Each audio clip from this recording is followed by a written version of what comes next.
Hello, everyone, and welcome to the Aspect Reacts here on the Aspect Network. I'm one of your hosts, Sean Hussey, and joining me to discuss the finale of The Penguin is Alex Batts. Alex, how you doing? I'm doing great. We made it. We finally arrived here at the end. We So, of saved the course, city, everyone. yeah, We we saved the we city. saved the city. So we'll kick off this episode like always and discuss our overall thoughts on the show. So we'll talk about the eighth and final episode of The Penguin. So, Sean, what did you think about A Great or Little Thing? Oz is messed up, dude. Oz is a messed up Yeah, guy. yeah, yeah. And He's a little. I thought I knew that. I did not know that. I don't I guess I didn't know that. The quote Um, from Colin Farrell makes so much sense now. Uh, which one? when there was this, I can't remember which interview it was, but there was one of the interviews that he was doing like before the show came out, and he was talking to, I don't remember which reporter it was, but they were like talking about like enjoying, like sympathizing with Oz and like enjoying him as a character and stuff. And Colin was like, "How much of the show have you seen?" And he was like, "Oh, I've seen the first like couple episodes." He was like, "Oh, okay." He's like, "Well, when you get to the end, like I think you'll find it difficult to find any like sympathy for him in We any were way." talking I'm like, about this earlier in yeah, and I'm like, in the okay, I recording. I get it now. Yeah, I mean, this show's really good. Let's just Yeah. preface with that again, and let's just Mhm. preface to get out of the way that everybody's really good. Give everybody the Emmys. Yeah, I all like of them. every week. We talk about either on the air or off the air of like, I can't believe that's Colin Farrell once Dude, again. I can't believe that's Colin Just Farrell. can't believe that that is Colin Farrell under there. Yeah. Not because we don't think Colin Farrell is a great actor. It's just because But it's you just so lose him. You yeah. lose him You in it. just Like you I can can't stare at find him him in and there. like be telling my brain like you're looking at Colin Farrell, and it just Yeah, doesn't compute. It just yeah. it no. And so it's always good to lead with like praise to the cast, praise to the creators, because all the gushing that we're gonna do is thanks to them. And Hmm. yeah, I mean, we got a lot of predictions right. We got some of them wrong that I can't think of Yeah. as much, but oh, I guess no, we got a couple of them wrong for sure. Hmm. Um, and we've got a lot to talk about. I mean, as we predicted last week, there was a lot that we saw in the teaser that, as you rightfully predicted, was like the first 10, 15 minutes of the episode. So Yeah. good job. Thanks. Um, yeah, I mean, I think for me, really being able to tap into Oz's like monstrosity of a character in this episode was something that like I really don't think I was expecting. Um, Hmm. I think that it's a good showcase of excellent television when you're able to really like peel back the layers of your character, even in your finale, and like really strip them to the core of who they are and show your audience who this person is. And that's something that you can do at a lot of different points in television and in, screenwriting and when you're building arcs and creating your characters. But I think to see Oz at this point and to think you've kind of got him figured out and then you still like dig deeper at who he is this episode. And we certainly got our fair share of action bits, and I think the teaser last week certainly like was going to lead you to believe this was going to be a pretty action heavy episode, which like I'm certainly not complaining that it wasn't. Like the gunfight Hmm. at the club was really cool, but being able to really spend so much time in this finale, just I, like again, like I, I was gonna point out Oz is such a good shot, bro. Like there are like oh, four different scenes in this opposite of a season stormtrooper, in opposite this of a show where stormtrooper. like he just is able to get out of situations because like he is on point with his shooting. Like Yeah, he's just way better than anyone else in the room, which like part of that is just like he has to be able to get out of it. So like, yeah. but just like bro's John Man's Wick. had a lot of practice. Man's had a lot of practice. Yeah.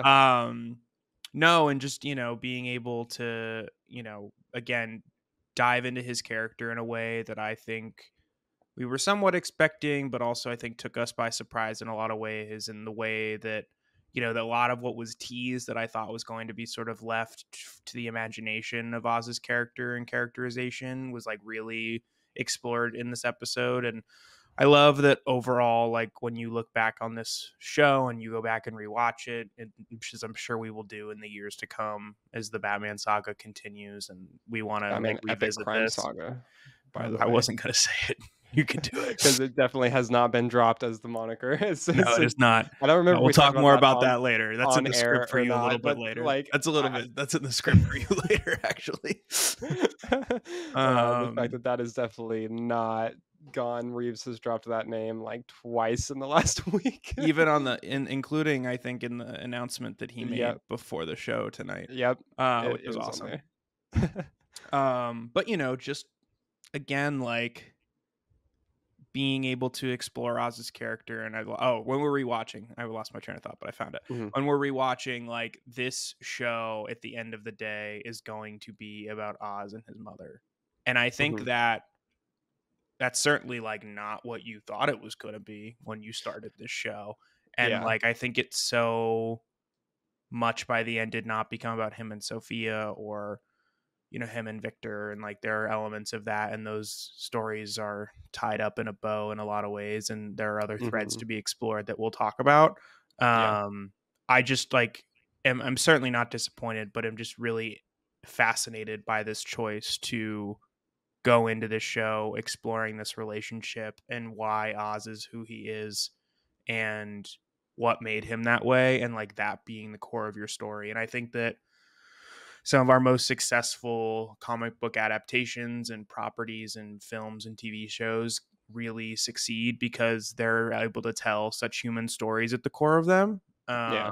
And I think that this is another prime example of really being able to execute very well on that from the center of your story and then building outward. Mhm. Um, and I'm going to let you talk because I'm talking a lot, but we'll sort of discuss what that means for Sophia and kind of my feelings of like how her story is set up and some of these other threads, because we talked a lot last week about feeling like there was a lot to tie up, and we'll talk more as we push into the episode about how I feel about that, but I'll let you sort of speak to your overall thoughts.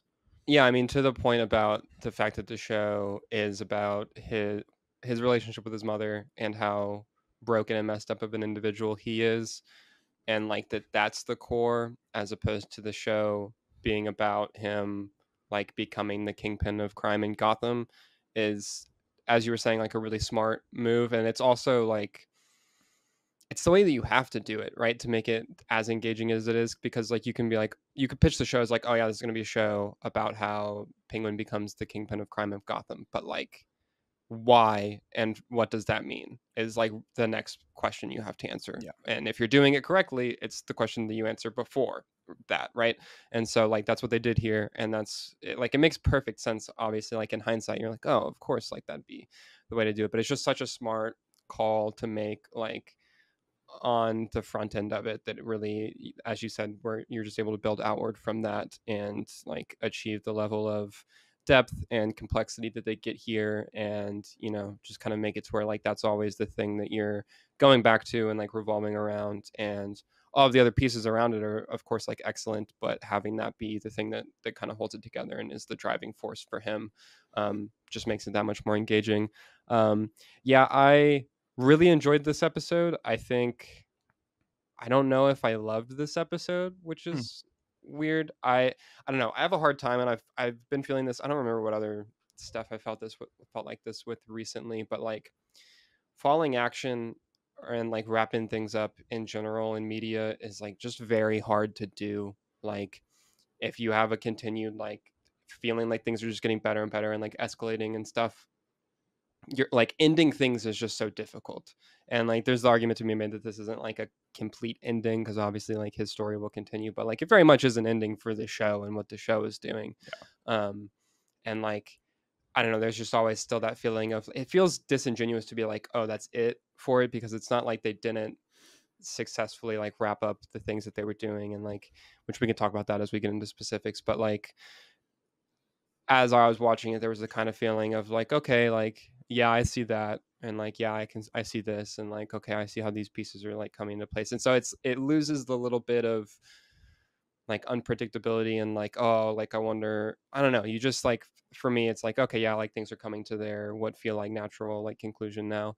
And that's, I guess, to me, like less exciting than like the beginning and middle parts of it, you know? And Sure. so like that's not any way to say that it's bad. I think it was still a fantastic episode and like a really, really strong finale. Um, but yeah, I'm not certain that I loved it.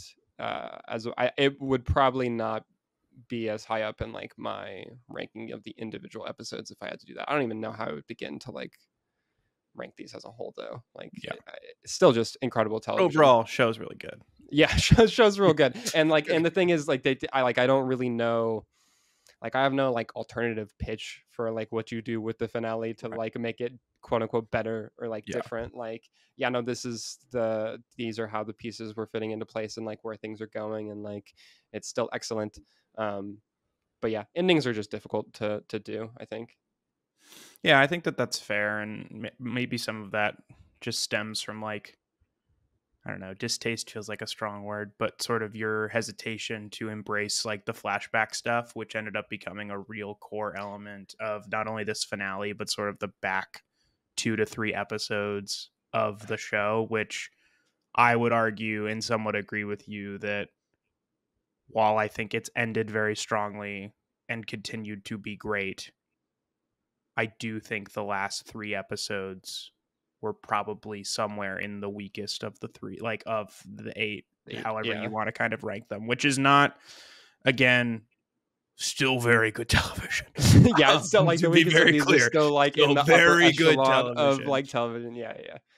I think it just comes down to like, again, what you said, falling action is very difficult, and I think overall, the show was very well executed in what it wanted to say and do, and some of that probably just comes down to expectation versus reality and versus execution. But overall, I think this finale really landed the plane in a lot of ways. That was not a pun intended, but I'm trying to think if there's just sort of obviously there's a lot that's set up and there's a lot of specifics to go into. Overall, I think I felt like the cinematography this episode like got a nice bump, even though I thought it was really good the whole show. There was definitely just some moments and scenes this episode where I was like, they had the nice like cinematography thing, couple of oneers back to back in the beginning. It's after we got through the flashback, but whenever we're following Vic in the cars, like on the hood of the car, and then also following Vic getting out of the car and like going into the street. And then also later when we get the when Sophia arrives at the airport or at the hangar, and like the camera on the side of the car, similar to how we'd seen in the Batman. That's always nice. Yeah, I mean, just great stuff. Yeah, no, I mean, it really well executed, and felt like watching that when they were in the mayor's chamber. I felt like I was watching The Dark Knight, which was really cool. Like I was like, there was some real nice lighting and cinematography choices there as well. Definitely getting reused. Oh, totally. I mean, maybe. Yeah. I mean, the whole time they were in there, I was like, oh, I can picture a scene with Harvey Dent in here. I was like, if they're doing that, which we'll talk about. Yeah, we'll get there. Anything else before we kind of jump into some overall thoughts or favorite moments? Specifics? Yeah, come on, Sean. Yeah. No, I don't 8 weeks. I don't think so. All right, cool. So we're going to take a quick break, but when we return, we're going to discuss some of our favorite moments from the finale. We'll be right back. Hey, Aspect listener, I'm Kate. And I'm Alex, enjoying this show here on the Aspect Network. Then check out Bending the Narrative. We're your one-stop shop for all things Avatar: The Last Airbender. Each week, we break down an episode from the series and discuss our favorite moments, with a particular focus on the characters and narrative threads that tie the series together. In addition to discussing the original series, we're also tackling things from The Legend of Korra to the novels and the comics as well. Now join us as we travel into the world of Team Avatar and discuss one of the greatest animated series of all time on Bending the Narrative here on the Aspect Network. Now, back to the show. Welcome back to the show. Before the break, we discussed our overall thoughts on episode 8 of The Penguin, A Great or Little Thing. Now we want to dive into some of our favorite moments from tonight's finale. Alex, where do you want to start? That is the question. And don't start with the end, because we'll talk about that later. I mean, I wasn't going to start with the end. Just because I guess that was one of your favorite moments. I mean, kind of. I know you got hyped. I got more hyped for something else that's close to the end than I did for that. Oh, like that was a kind of like I know that was a bone throw. Like I didn't that was the most like jangly keys thing I think that it was great. We'll talk. I mean, about yeah, it was We'll great, talk about and it like, later. We'll talk about it later. yeah, we'll get it. It's fine. No, I'll start with Sophia. I guess I liked the way that her arc wrapped up. I think it makes a lot of sense and is in line with kind of like what we were predicting about like her. We did say that we thought she might be in charge or in a position of power in Arkham, which is not the case. But it does make a lot of sense Well, that maybe as a prisoner, yeah, just that, because you know, Rush is still there, yeah, right. So he got his job back, which is so funny. Came back specifically for her. But yeah, I think it's definitely the very logical end for her arc, and makes a lot of sense to like keep her as a player on the board, and also like her not being able to get away from Gotham and like getting so close to getting out, but then still just like she can't. Like, it's so funny and tragic. I mean, this whole show is just like tragedy stacked on top of tragedy, like within another tragedy, right? Like that's the thing. Where like she so easily could have gotten out and away if she just like would have been able to let things go. Like she Yeah. just she couldn't just like let it be. She couldn't let Oz like get away and like do whatever he wanted. She like had to get the last word in there, and that's ultimately her undoing there. Um, and so yeah, she's screwed and screwed for now. And back in Arkham, which is, as they said in the inside the episode thing, a fate worse than death for her. Right? Sure. She like very much would have rather, I think, had her brains exploded at the end there than have to go back to Arkham. Which also, though, that shot where the camera starts like with the gun and pans over and like the light going out, like it's absolutely beautiful, fantastic stuff. Good. It's incredible. I also knew, I was like, he's not about to kill her, because like he needs her to complete the part of his plan, right? So yeah, I think that her stuff was great. Kristen Milotti also is just fantastic, as we've been saying the whole season. Just like unreal stuff from her across the board throughout the episode. Yeah, so I think I'm definitely satisfied with the way that her arc goes. There's the point at the very end of her stuff in the show, which we'll talk about in the next section, I imagine. So that's cool. Yeah. I do also like and feel very validated, which we already talked about it last week, but the fact that the red light thing was like a very key part of this episode, and like them figuring out the stuff with Francis's past and all of that, and like getting that information. So that was nice to see. But yeah, overall, definitely satisfied with the way that her stuff went. But yeah, it's good. What are some of your favorite things? Yeah, And what did you think about that in general? Yeah, like Sophia's closure is not a good word. Just like sort of the end of her story at this point, the end of this chapter in the epic Batman crime saga. I don't know. I feel good about it, I guess, in the way of like it fits and it makes sense, and like we've talked about it before, that there are rumblings that she is going to have a continued big part in this story, which make a lot more sense now. Which is fair, based on how things ended. This happened. I was like, oh, okay, so that's I think true. those reports are fair. Yeah, but I don't know. Like, part of me, I guess, was sort of hoping that like Oz was gonna let her go, because, and like it's fine what happened, and I'm happy with it, and I'm excited about it. But like, I guess I'm a little lost in the idea, and maybe I'm taking things a little too literally, and maybe, you know, the elephant in the room that we'll talk about in speculation will sort of change. But like, so much of this episode was Sophia wanting to like get out and be done and leave it all behind and burn the house down and give the empire away to one of the other families. And this idea that like, knowing who Oz is, obviously he couldn't let it happen, and I get it, and like he had to fulfill his plan, which I definitely want to talk more about that plan. So it was very cool and definitely ties into a lot of stuff. But I don't know, just like the idea of like she wanted to be done. I think this letter that she received means that she's not done anymore. But part of me was just like, Oz screwed her over as a kid. Let her go to Italy in peace. Like, let her go fly to Italy, which is like, I'm assuming where she was going to go if she had her way. Like, she was going to take Luca's advice Not and that kind like of get on a story. plane. I know it's No, not that kind of no one gets a story. happy ending. I know. Not that she necessarily deserves one, but I guess it Yeah. would have been cool to see, or I don't know. I keep trying to humanize Oz in my brain. I'm like, stop doing that. They don't want you to do that. Everything they're doing is showing you that he's not to be humanized. Yeah.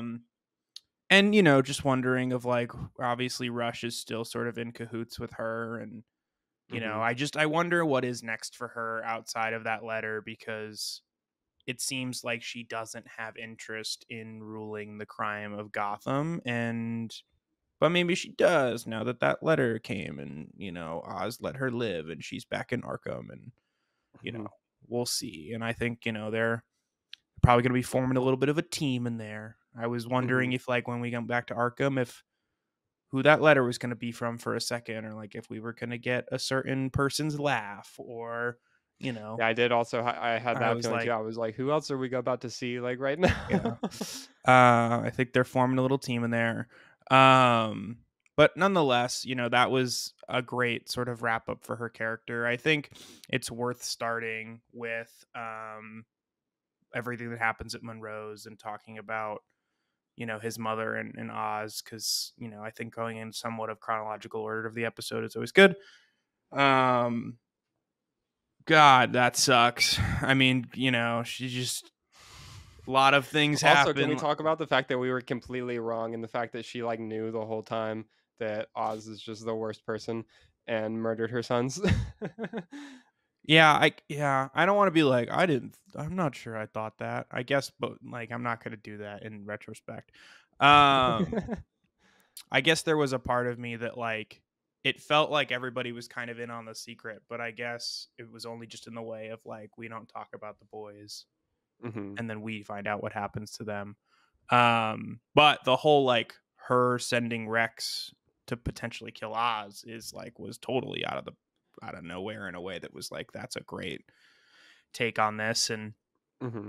um I mean he's just twisted, man, from you know keeping her alive in a vegetative state, which is specifically what she didn't ask, like she asked him not to do, to like Yeah. having Eve dress up as her. And they talked a lot about it on Inside Gotham Hmm. and the after show thing. And just like, man, oh man, what a twisted guy.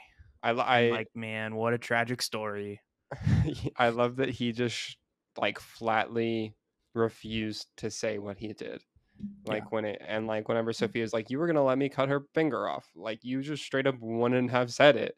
And Yeah. like he's like, I don't know what you're talking about, essentially. Like, and I'm Yeah. like, dude, Jesus Christ, I think man. he's Like, just in denial, I oh think yeah, that he's just he, so yeah, like it is just so embedded in his core now that like he like that is not his reality. Like that he's so made it to yeah, where that was not his fault.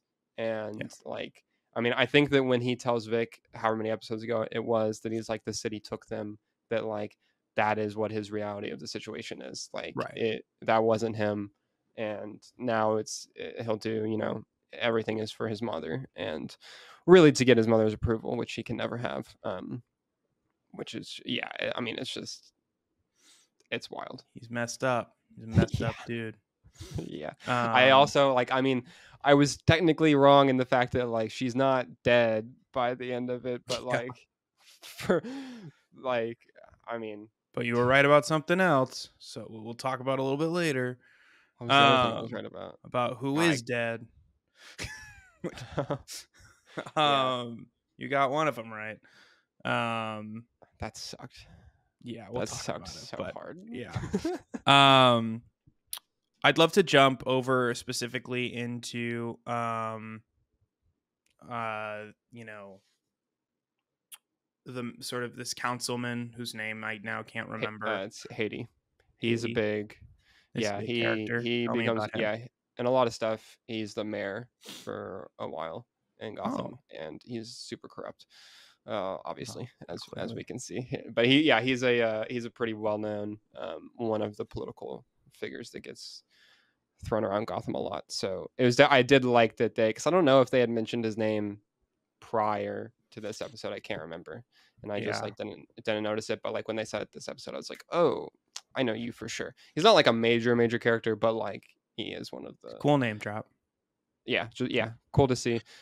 Makes a lot of sense for what Oz is trying to do, and also one ties into this, but like one thing about Sophia's stuff that I was thinking as she was like burning the house down, I was like, man, this show has effectively done what I was talking about a few weeks ago, and the fact that like the normal crime families and the big crime families are like completely gone, and like by the end of this, like the Falcones and the Maronis do not Yeah. exist as we know them now. And Oz also is able to take power in the same way that Falcone took power from Maroni prior to the Batman, and the fact that he's able to orchestrate a just complete dismantling of the prior regime with the help of the corrupt officials in Gotham being like, hey, look, we took care of this thing. And then the other guy's able to slip in through the back door and like is now in control of that. And now it's just Oz in that spot instead of Falcone. It's an eternal circle, you know. Yeah, exactly. But yeah, I think that was really cool. Very well done. That scene in the courtroom is just also awesome. Great Yeah, sound. I mean that and the following. Oh, I hit my mic. That and the following scene I think are really eye opening. Shout out Bella Real cameo, Yes. which we had. That was also. I was like, oh, that was cool. We were like we we were saw her we were, nameplate, we were wondering if that was going to happen. That was and cool. then to actually see her, I was like, oh shit, there she is. Like, I don't want to sound like one of those podcasters who is reading between the lines for the sake of being a geek. So I will ask you tentatively, do you think that Oz in that moment sees himself as the mayor of Gotham and like that's where he wants to be at some point? Like he wants to work his way up. And is that something that ever happens in the comics? Are they doing like, is the Penguin just like Kingpin? Like, are we just doing that like from Marvel? honestly, ironically, I can't remember off the top of my head. I don't think that he ever does that in the comics, but I'm not entirely sure. Like, it's totally plausible. It might have even happened in the last like 15 years, but like there's so many goddamn Batman stories. But I mean, like famously, that is what he is going for in Batman Returns, where like that's like that's his entire plot in Batman Returns. I haven't seen that movie. I'm sorry. I haven't seen Batman Returns. That's it's my least favorite of those 4 films, but like that's I've really only seen Batman 89, really, and parts of Batman and Robin. But I don't think I've even touched Forever or Returns, honestly. Forever is my second favorite of those 4. Because Batman, Forever, Batman and Robin, and then Returns. I fucking do not like Returns, honestly, which is a really hot take. A lot of people love that movie, but look what you know. I thought I was in trouble for having not seen it. Now you're. Well, I mean, you're that's worse. It'd be better if you'd seen it and didn't like it. Anyway, but yeah, that's his whole thing in Batman Returns, so that could definitely be, a nod to that. I don't know. I might have definitely read the scene. I don't know. I can definitely see that as that being something that he would like. I mean, you don't get more powerful than that in Gotham, right? But I'm not sure. That was I do think that as you were talking about earlier, cinematography in this episode was fantastic, and all of the framing in those shots was great, and like him coming out of the city hall, also the city hall that was being sprayed. It's just great seeing like the same landmarks in this that we saw in the Batman. I'm like, oh, that's where they were spray painting at the beginning of the Batman. Like that's cool to see, like it's just like the little things, right? Yeah. But yeah, so that was great. I don't know. I could see him trying to be mayor, but also, I mean, obviously it's not going to happen because Batman. Yeah. But it's an interesting thought, and like I think maybe it just speaks to like his constant desire for more, his ambition. His ambition, and I think that was great. You touched on it a little bit too, but I think discussing like the coup of the crime families is huge, and not something I was expecting. I don't think. I actually like had to go back and rewatch at the hangar because I was like, did he just kill Zhao? I was like, oh my god, Zhao's not in on this. Like Link kills Zhao. And then obviously like the follow up of like all of these second in commands sort of killing their respective bosses to control the families. Really interesting stuff, and really cool way for Penguin to sort of consolidate power amongst these subfamilies.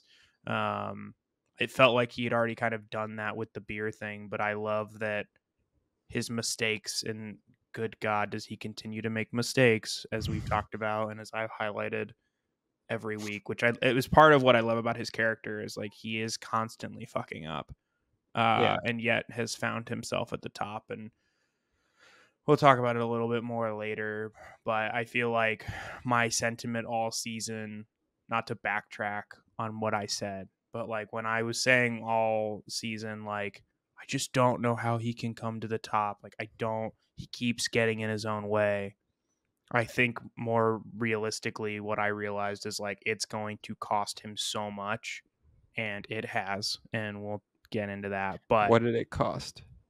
Everything. Audible groan. But no, like, it's cool to see these crime families in place, and Penguin consolidating power. We didn't end up seeing him in the Iceberg Lounge or the 44 Below, which is something we had talked about and maybe speculated on. I wonder if the final scene is the new Iceberg Lounge. It feels like maybe I could, or I saw someone else post before the finale that they were like speculating. They were like, I could see Monroe's being the new Iceberg Lounge. Oh, sure. Like him like fixing that, especially like when you see it in the flashback. I'm like, this has major like Iceberg Lounge vibes, which I mean, I guess just is like a fancy like nightclub. But also like he probably built the Iceberg Lounge as an homage to Monroe's because it was like his favorite place. The spot. I also guess like his new penthouse is where he was at the end, and like that's where he lives. So he probably wouldn't have his club there. It's just so big that I thought you could hold a club there. But now that I'm thinking about it, it's probably just his house. It's probably just where he lives now. And so I do think we will return to the 44 Below and the Iceberg Lounge in the Batman 2. I hope so, at least. I'm sure. Yeah. It's so cool. That was great. But yeah, I mean, any thoughts on the coup and kind of anything that, consolidating the power there? Yeah, I mean, I think that was really smart. It's also we finally, I don't know why they put this like preview thing in like the trailer for the first episode, but I mentioned it a few weeks back where I was like, there's that one snippet where like Victor is yelling at someone in the street and he's like wearing the sweater and it's like daytime and he's like, haven't you wanted more or whatever? And that's him like yelling at the families at the beginning of this episode. That was in the trailer for like the first week, and like we finally like got it, like that scene happened, and I was like, oh my god, this is the thing. They do tend to do like incoming season, and by that point, you have to really pick and choose what you can show from the finale because there's a lot of episodes in between. So, but like that was anyways, a good one, I think. Anyway, yeah, we got that finally. I was like, God, I was starting to think that wasn't gonna happen. Yeah, I mean, I think it was a smart move. It's a good. I think that I like that, and this will kind of segue into the next like big point with Oz and also Victor. But like the fact that when Oz is talking to Victor, he's like, I didn't see it at first. Like the fact that Victor is able to help Oz by being genuine, right? And like being like, no, like he's done something good, which is such an insane thing to say about Oz. But like the fact that he is able to like give those speech to the families, and the lesser, like the not first in command of the families all like hear that and are like, oh yeah, like he's right. And then they're able to roll with that. And that's how Oz is able to inspire loyalty and also command power. Which also like goes back to kind of like what Rex was saying in the flashback with Francis, which also like great scene at the beginning between like the two of them, where Rex is like, all right, well, you got like a couple options for how you want to deal with this. And when he like, glad they brought him back for more scenes, because we talked about it last week. We were like, this guy's really good, and he's Boys of the Flower Moon, and he's very good in that amongst some of his other roles. And I was like, they brought him in for a reason, and it was that scene in this episode. Yeah, I crushed that scene, dude. Like his reactions to everything and just like how calculated he is in that. was fantastic. But yeah, just the fact that that coup is how Oz is able to really like consolidate and achieve the power that he has wanted and now is able to get, makes a lot of sense. And I like that it wasn't even like his move, Right. but it still like comes from what, like how he's just been molding Vic and all of that stuff. And so that happens, and then I guess we can go ahead and get into the worst thing that happens in this episode, which is just, I mean, it makes so much sense. And the whole time I was watching it, I was like, I get why this has to happen and why I need to hate this man, and like this does make me absolutely hate this man, but like he just strangles Vic after they're bonding, and Vic is like, you're like family now, and he's like, yeah, and that's why you like can't be around, and just fucking chokes him to death and throws his ID in the river. And I'm like, yeah, I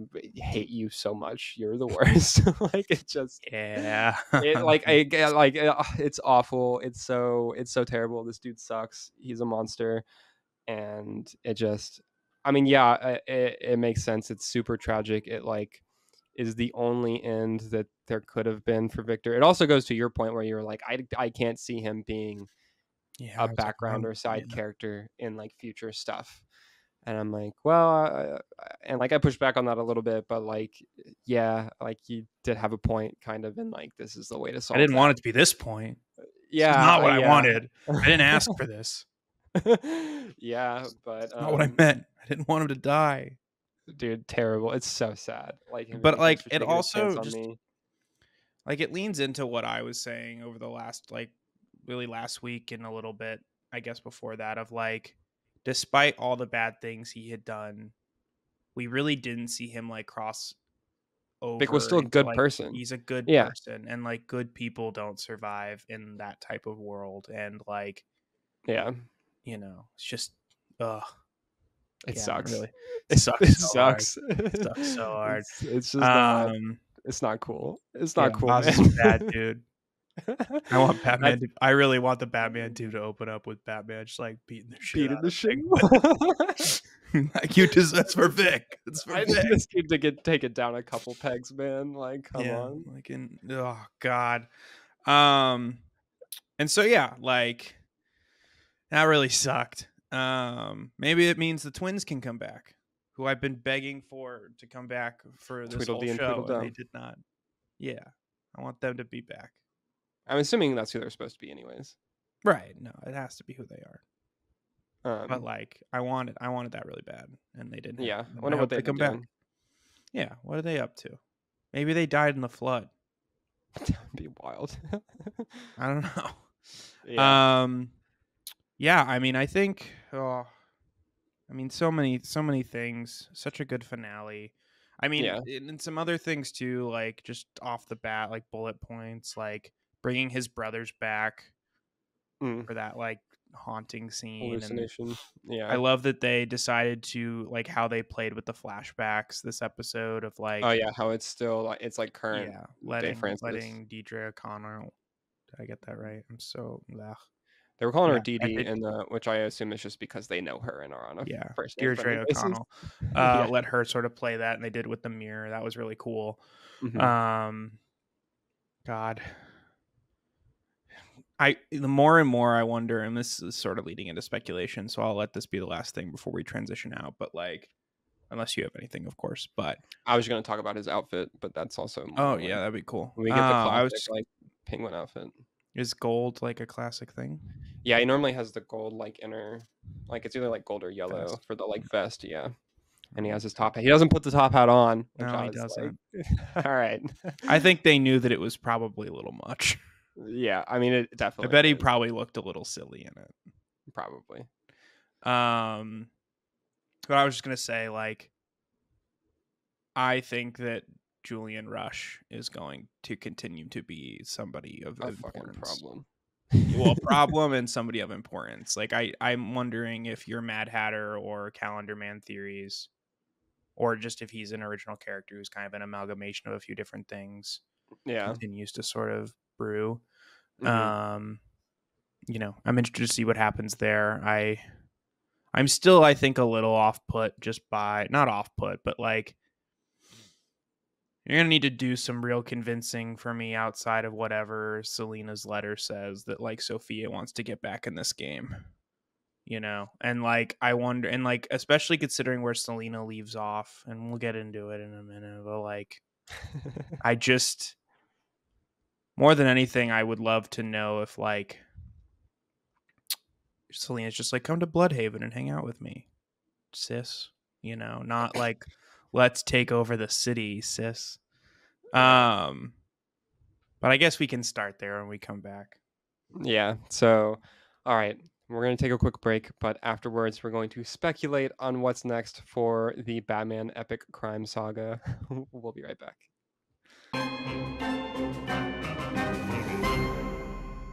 Hey, Aspect listener, I'm Robbie. And I'm Alex, enjoying the show here on the Aspect Network. Then check out Framing the Force. We are your one-stop shop for all things in a galaxy far, far away. Each week, we discuss everything from the latest news and releases to the hottest topics in the fandom. Beyond the films and series, we share our thoughts on every corner of the Star Wars universe, from comics to video games to collectibles and everything in between. Join us every week as we discuss one of the greatest franchises in film history here on the Aspect Network. Now, back to the show. Welcome back to the Aspect Reacts. Before the break, we discussed some of our favorite moments from tonight's finale of The Penguin. To cap off this episode, we wanted to discuss what we think is next for this world. Sean, where do you think the universe goes from here? Sorry, I realized there was a typo in the script. There was a typo, and I just flew through it. you nailed it. You nailed it. My bad. Thanks. It's fair to give you kudos on the air when I can. Yeah, I mean, let's start with where we left off, which was the letter from Selena Kyle to her half sister Sophia Falcone. Yep. I don't want to say I told you so, but I told you. You did mention this. Yeah, you did. You were like, I'd like a while ago, like together. Pretty early on. I was like, do we think this collab is going to happen? And it's smart. Like, yeah, it's cool. It's cool. I was like, I just don't know how you could set that up and not explore it. Yeah. This was definitely the moment that got me the most. Like, if we're gonna do like Club Shido stuff, like this was the thing where I like this, and then seeing I'm forgetting the police commissioner's name again. Bach again. Yeah, we saw Bach again. He's always great to see. But like this, whenever Rush is like, it's from Selena Kyle, like your half sister, and I was like, oh shit! Like that was super hype. And then we get her theme also playing there, the like subtle notes, which is so good. So what do you're the Batman guy? Mm-hmm. Like, any precedent here? Like, what? Like, are they going to be cat burgling together? Are they going to be crime familying together? Like, what? Like, are they just going to find therapy together? Like, I don't really know, because like from what I've read and what I know, they like don't interact that much. I know that because like in The Long Halloween and Dark Victory, they don't really interact at all or a lot, and they like just kind of steer clear. I know that there's a story where like there's a follow-up that is following, so it's like I think it's like Catwoman When in Rome, maybe actually, where like it's Selena like investigating and like following up on like that being her lineage and stuff, and so like they might interact more in that, which I haven't read. But like for the most part, there's not a whole lot that they like do together, especially in main continuity, because like technically those stories like aren't main continuity. Like they're kind of like in this weird area, like gray area. She's not really a Falcone in most stories, right? Selena? Yeah. Yeah, no, she's not. It's a like red herring thing where it's like it's a possible hint at, but like yeah, no, in canon she is not. Right. Ironically, actually,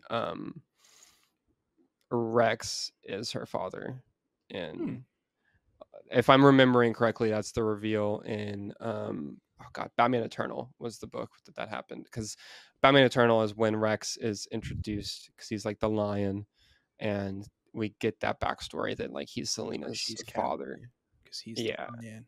Yeah, Asian and like, gentleman. and then that is what like at the time fuels like her wanting to be like, because in that story, and by the end of it, it's Selena, and then going into Batman and Robin Eternal, it's like Selena wanting to be like the crime lord and like run all the crime families in Gotham is like what Yeah. she's doing there, which like I always don't like as a role for Selena. I don't think that it really makes sense. That could be something that they're going for here, maybe.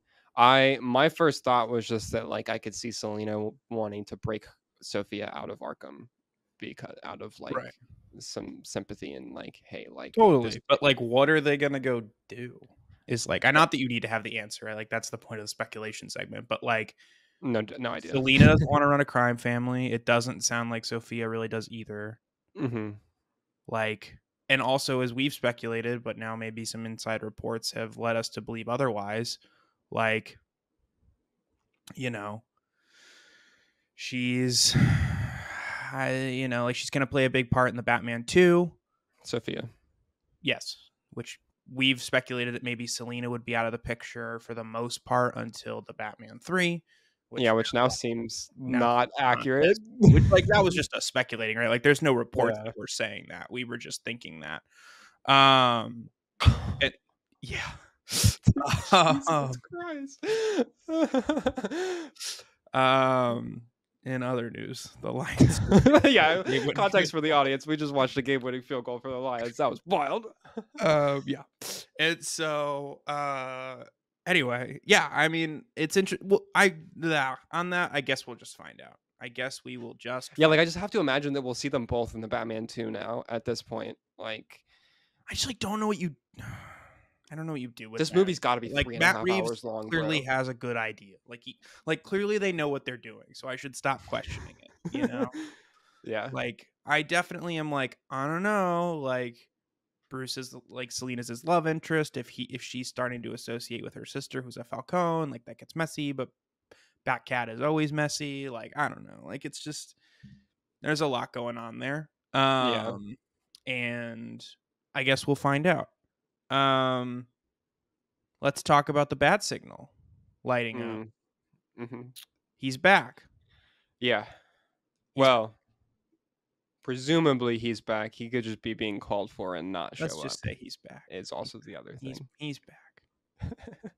Also, like, where did he even go if he went? I know I've been on the train of like he's probably out of town. So like this is presuming that he's back. Yeah, I mean, I think that I don't know. I didn't like love that. I think it's cool and like it's like that's yeah. the joke, right? Is he's like, he's like, who's Like gonna nothing. stop me now? Like, and yeah, then it's right. like, And then the signal lights it's- up, right? Yeah, like it's a good joke and it's a good like reminder of like where this is happening, and like who's actually like on top here and like in charge, right? It's Batman. But it just like I don't know, it felt the most like it's the like it's good fan service, but it's also like my number one pet peeve about the fan reaction to the show the entire time that it's been airing is the people being like, and I've talked about this, like, oh, where's Batman? Like, why isn't he showing up? And it felt the most like, oh, like here, which obviously I know the whole show was made before it started airing, right? But like, it's the most like, oh, well, here you go. Like, here's your keys for Batman. Like, there we go. and it's been like, what? 3 weeks? 6 weeks. Oh yeah, see, It hasn't even. It has not been 6 weeks. There's no like. You're right. We're not even. We're still before Thanksgiving, and Batman ended November 6th. So it's like you're right. It's been like 2.5 weeks. Fair enough. But like, yeah, I mean, it's cool. It's like obviously like to drum up excitement and be like, this is what's coming. Like we're getting more Batman, obviously. I think the most exciting part of that for me is not even the like seeing it in the show. It's one, the skyline, which just looks incredible, which is awesome. But it's more the idea that like now out of the show, we will hopefully finally be getting some goddamn news about this movie, actually. Like besides the fact that it's just like happening. Like I want details and stuff like that. So I think that's exciting. It will definitely be interesting to see how Batman reacts to the things that have happened in the show and moves forward with taking on the Penguin. But yeah, I don't know. One thing that I am very much still hoping, with all of the hope that I possibly can, is that the main villain for part 2 is not Hush, because Yeah, Hush sucks. it's gonna be. Well, It's maybe not. Dude, the thing for me, right, is that it makes you just did Hush's story essentially. Like, it's like Hush's whole thing, right, is that it's a murder mystery that has ties to Bruce's childhood, with a villain that has supposedly uncovered that Bruce is Batman, right, and like wears a trench coat and has a covered face. Hey, dude, that was the Riddler in Batman Part 1. Like, you did. And also in the Hush comic, Hush isn't even actually the main villain. It's the Riddler. And like, it's so much that is the case that like the animated movie, when they adapted Hush, like just cut out the middleman of Hush and made Riddler the villain. Like, they made Riddler into Hush, because like what's the point there? Like, it's so, and like Hush is, this is a hot take, because like for some reason so many people love Hush. It's just because of the art. It's just because it's the best that Jim Lee's art ever was and ever will be, is in those 12 issues. Whoa. All right, let's be nice I'm to Jim Lee. No, I mean, he's incredible, but like he peaked there for sure. Like, anyways, but like people love that story so much because of that, and because it's a great entry point, and it's the first Batman comic I ever read, and like I loved it. But like, it's not the best story, and Hush is a very flat character, and we just did the good parts of that story with the Riddler in part 1. Like, there's no reason to They do probably won't do it then. the exact same. But like, I keep on seeing these posts where they're like taking the screenshot from part 1, where it's like, Hush's father, like the reporter is it's like Thomas Elliott Sr., I think is even his name. And like seeing him, and they're like, oh, that, and then like the bridge that Sophie and Penguin are looking at, and that you have to cross to get to Falcone, like the Falcone mansion is like Elliott Bridge, and they're like, oh, like look at that, like this is so obvious that we're getting Hush as like the villain in part 2. And I'm like, or it's just a cool like nod and reference to like the character and stuff. Like, I don't see the plus side of doing that when he's one of the like worst or most like uninteresting Batman villains out there, and the interesting things about his story we already got with Batman Part 1. Like, I don't get Fair it. enough. This person was like, hey, all it takes is some good writing to like make him into a good character. And like, yeah, fair point, but like, I don't know, there's like 30 other villains that are already pretty interesting that would be cool to see. Fair enough. That was Sorry. Alex's rant corner. Yeah, dude, I had to get that, because I'm gonna be so mad if it ends up being him, but it's fine. Not that we got much in this episode as it relates to it, but based on some of the post articles and some of the other things that have come out, we know that now the Penguin's gonna have like 5 or 6 scenes in the Batman 2. He's signed on for a 3rd film in the event that they want to use him, which I'm sure they will. Which also I think is sneakily kind of confirming a 3rd film. I don't think that's ever been officially like talked about in any capacity. Everyone's just assumed that he signed on for a trilogy, he being Matt Reeves. I wonder. I Right. would not be able to confirm, but my assumption would be that a lot of that conversation probably came from Pattinson's original deal. That maybe he signed makes sense. a 3-picture deal, but that outside of that, I'm sure you're right that nobody has been like, yeah, we're doing 3 of these. Yeah. That's just the assumption nowadays. But we know that he's coming back in some capacity. I think, jokes aside, and I mean, this is still me joking, I guess, but considering his run-in with the Batman in the Batman movie, I feel like he should be a little bit more concerned about the Batman. I'm not saying he should have mentioned it, but he's like, "You could stop me now." Maybe that guy that scared the shit out of you in that car chase like 2 weeks ago. Like, I know you killed Salvatore Maroni and you took care of Sophia and all the crime families are dead, but it's the freaking Bat, and he was pretty scary to you a couple weeks ago, man. But he's the king of the world. He's king of Gotham right now. That Penguin. Would love to get your thoughts on that, and also is sort of just a wrap up to this version of this pod. Speculation and reports as of late that we might be getting more spin-offs, including a Joker spin-off starring Barry Keoghan, and he's going to be the main villain of the Batman Part 3, perchance. Yeah, would love. Okay, so here's the thing. I'm so conflicted on this, on the whole Joker of it all, right? A great or little like, thing. Because I don't want more of the Joker because he's so oversaturated as a Batman villain. At the same time, I 100% understand the fact that, like, if you have the chance to tell a Batman story / series of stories, like, you're going to want to tell a Batman and Joker story. Like, if I was writing a main Batman comic, right, like, and given a long enough time frame, like, yeah, I'm gonna want to write a Batman and Joker story because, like, it's the Joker, right? And so, like, I understand wanting / needing to use him. That said, I don't want him to be the main villain of any of the movies. I do feel like it is inevitable, unfortunately. I don't think he's going to be the villain for part 2, thank God. So we'll get a break there and also avoid the fact that, like, he was the villain in the second of a trilogy with Nolan. So, like, that's good. I could see him being the villain of part 3, annoyingly. I would much prefer him just having a series as opposed to being a villain in part 3. Based on what I know, apparently the rumor about a series might just be like complete BS and not a thing. The idea of him being the villain for part 3 is sounding like it's more of a, as much as you can call that a sure thing, being as far away as we are from that movie, considering we don't even really know anything about part 2 for sure.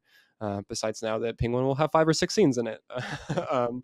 But I would love to see a series focused on him, especially based off of how well this series has been.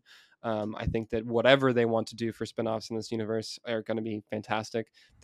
I also have to assume, continue to be HBO primarily shows, not Max shows, which is a good thing. So I think that a series would be awesome. I'm interested to see more of Barry's take. I was mentioning this in a chat that we were in the other day, and the fact that the deleted scene from the Batman between Batman and Joker is the most, like, comic book interaction we've had between a Batman and Joker on screen. I think, like, it really nails their relationship, and especially like an early years relationship between the two of them. And so I think that there's a lot that you can explore there. And also, I did see someone make the point where they're like, I know that everyone is, like, super tired of Joker because it feels like there's an endless parade of him, but, like, the last time that we got a genuine interaction between Batman and Joker in a movie was in 2008, which is true. Don't. What are you going to bring up? Nothing. Are you going to talk about the Zack Snyder scene? Yeah. The dream sequence. That is, talk about it. It's not a dream. That's not a dream sequence. That is a future. That is the future. That is a real scene. Okay. Genuine was a good keyword that you used there. Yeah, exactly. We got an alternate timeline that gets erased sequence for 3 minutes in a straight to streaming movie. All right, that's. But I like that scene, but, like, I know it's not a. We're getting off point. I like that scene more than 95% of people probably, but. And so, like, the person who mentioned that, like, we haven't had a genuine interaction between the two of them on screen in a movie since 2008 is a really good point. And so it would be at least, which, God, this sucks to say, 20 years before we see another one, right? Provided he doesn't have any role in the Batman Part 2. So, like, God, yeah. Yeah, isn't that crazy? It's a long time. Yeah, so, like, years. So it would be like the same gap between, it would be almost the same gap between Batman 89 and The Dark Knight at that point, right? God. Yeah. Probably going to be later than 28 too. Yeah, yeah, depending on how, yeah, because Batman's 26 now at this point. Jesus. Yeah, they're not pumping up at 29, 2030. And yeah, unless they do these back to back, which I think would be cool, but also kind of doubt. I don't think that's gonna happen. No, I don't think Reeves has the script for 3 ready. But, like, yeah, so it would be like 20 years between The Dark Knight and a part 3 for this, so like fair play, I suppose. Yeah, I don't know. I think that his Joker has a lot of potential though, and like I trust Reeves with whatever he's doing. As for other series, I don't know. Any of the villains would be good. I mean, like I'm interested in anything they want to do or feel like would be potentially interesting. There's apparently also now I say now, they've talked, like Colin Farrell has said like, oh yeah, I'd come back for a season 2, like if it would be good, like if the scripts are up to snuff and like that kind of thing, which like Which is what he's presuming. supposed to say. Yeah, exactly. I don't really think we're gonna get a season 2 of this. I don't want a season 2 of this. I don't think, despite how fantastic it was, like I don't think it's necessarily warranted. But yeah, I don't know. What do you think? What do you think for future spinoffs or the whole Joker of it all? Yeah, I too am also kind of tired of the Joker. I straight up walked out of Joker 2, which I know is not the same thing at all. Yeah, I didn't even think about that part of it. Like, I didn't even go see Joker 2, honestly. Not worth it. Separate conversation for a different day. Thank you. But yeah, I mean, it's interesting. I couldn't figure out why I was tired of the Joker, and I actually, ironically, was gonna be like, I feel like he hasn't really been in the limelight very much lately, despite the fact that he just had a movie. I think that just goes to show the zeitgeist response to that movie, unfortunately. Nonetheless, like, it's gonna happen, so that's fine. I think it definitely means that the DCU Batman will not have a Joker, and I don't agree with that. Okay. I think dude, I just got so mad thinking about that because like I don't think he will. I don't think that that's what they're doing. You think Gunn isn't going to put Joker in any of those movies? No. I can't. I wish I had. Because I think what you're going to deal with is, like, I'm sure he's going to want to bring Margot back, and he's not going to want to bring Leto back. And I think that while audiences can split the difference, I also, and like, you're a bigger comic reader than I am by like a lot, and a bigger Batman consumer of media than I am.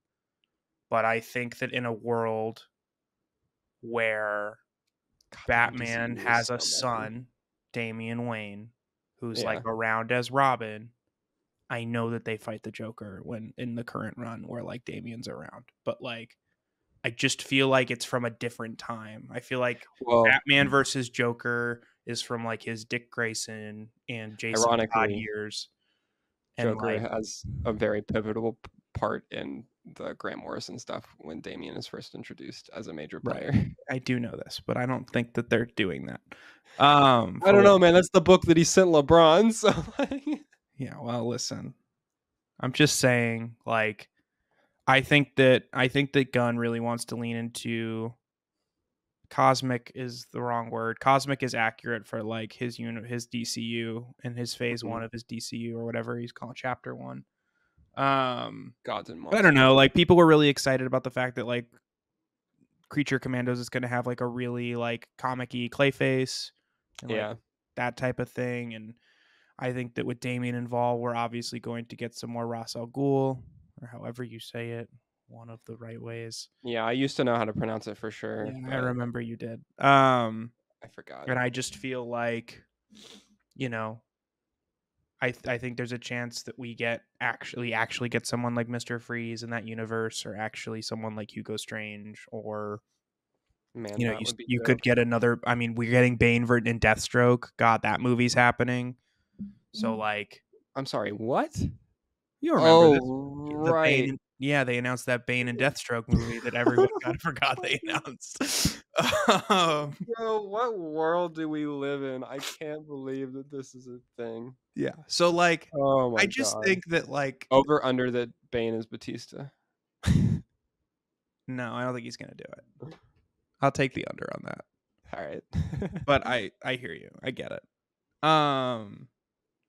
Anyway, like, we've gone super off the trail from our Penguin podcast, but like, I don't know. For me, like, I can't imagine that Gunn wants to lean into the Joker And to your point of like every creative who gets involved with Batman wants to do the Joker, and I'm sure they do, but there's also mandates, and we know that Warner Brothers is super peeved about Joker 2 right now, and they're going to let Reeves do what he wants. But I think that for a lot of other reasons I just listed, I think that we will get that, and then I think it will be on the shelf again for a while.